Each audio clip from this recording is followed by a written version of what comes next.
नमस्कार, मैं हूं नवीन जहाँ डेली न्यूज़ अपडेट से। दोस्तों, मणिशंकर अय्यर का नाम आप लोगों ने ज़रूर सुना होगा, जो कांग्रेस के बहुत वेटरन लीडर है, आईएएस थे। और राजीव गांधी उसको पॉलिटिक्स में लेके आए थे और राजीव गांधी के सिपा सलारों में एक थे। जो कोटरी थी राजीव गांधी की, उसमें से बहुत ही इम्पोर्टेंट रोल निभाते थे। सोनिया गांधी की कोटरी में भी थे। लेकिन जब राहुल और प्रियंका आए तो इनकी स्थिति धीरे धीरे खराब होती चली गई दोस्तों। तो कहते हैं ना कि धोबी का कुत्ता न घर का न घाट का।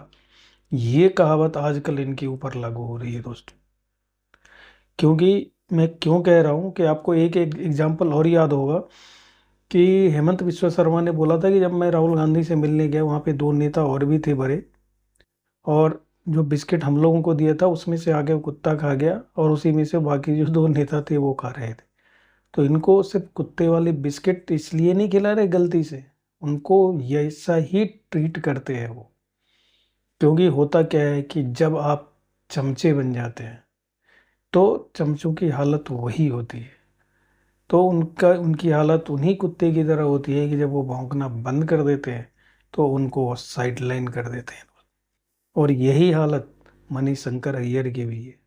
ये मैं नहीं कह रहा हूँ खाली, मणिशंकर अय्यर ने खुद बोला है एक इंटरव्यू में कि उनकी क्या हालत हो गई है राहुल और राहुल और प्रियंका के सामने दोस्तों। उसकी बात नहीं सुनी जाती है।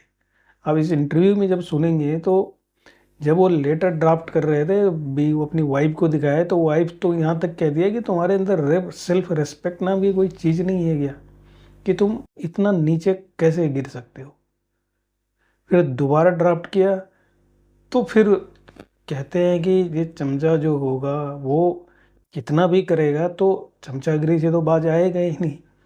दूसरी बार भी इसको वाइफ ने बोला कि स्टिल ये लग रहा है कि तुम अभी भी, तुम्हारे अंदर बैकबोन नहीं है, तुम अपने सेल्फ रिस्पेक्ट नहीं कर पा रहे।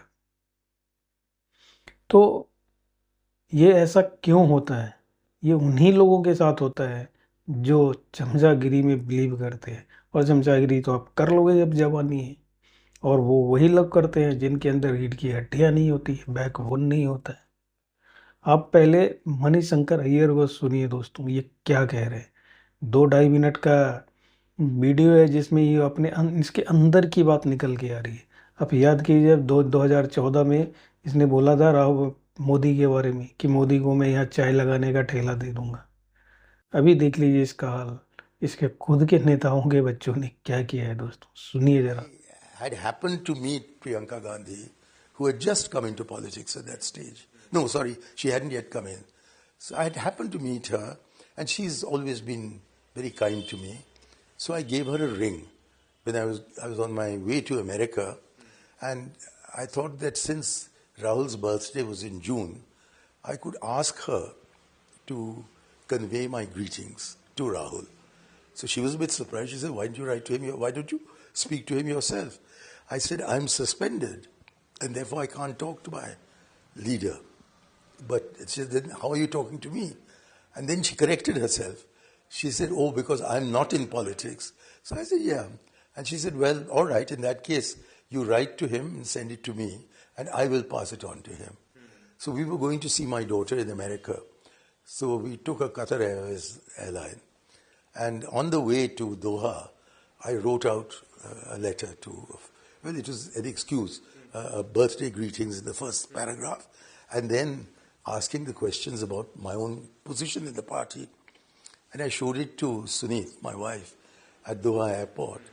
And she got infuriated. She says, "Why are you demeaning yourself like this?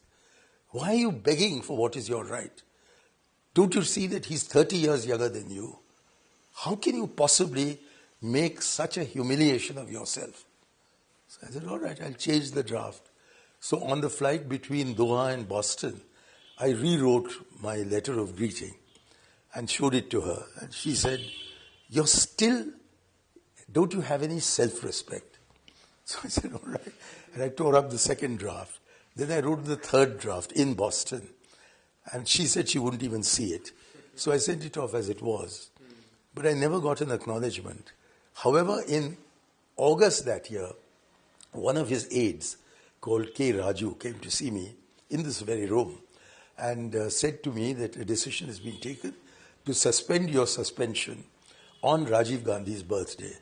But 2 days before that, a notice was issued, and my first information that I was back in the Congress was when I saw Rajdeep Sardesai showing that notice from the AICC on television.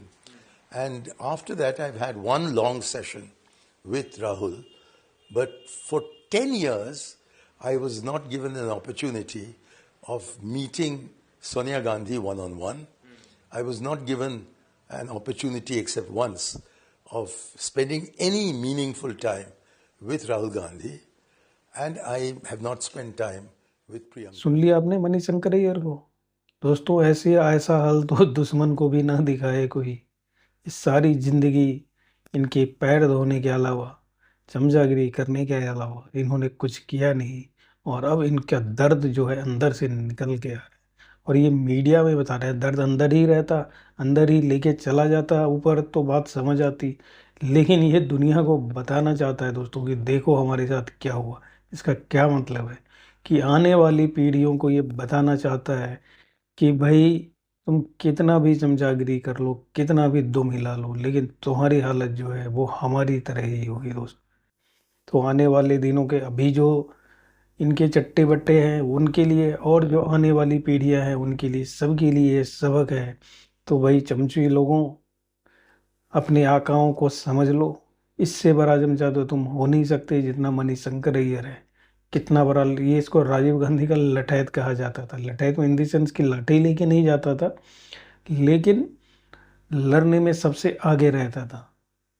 लाठी से लड़ने नहीं, मतलब बातों से लड़ने में। तो इससे बड़ा लठैत तो तुम लोग हो नहीं सकते अभी, लेकिन देख लो इसका क्या हाल हुआ है दोस्तों।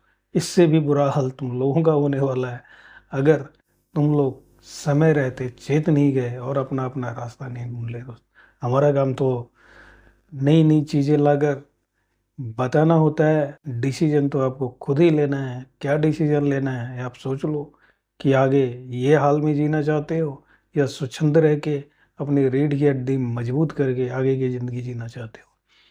चॉइस इज योर्स दोस्तों। अगर आपने अभी तक चैनल को सब्सक्राइब नहीं किया है तो कर लीजिए, और वीडियो को लाइक और शेयर करना ना भूलो दोस्त। धन्यवाद।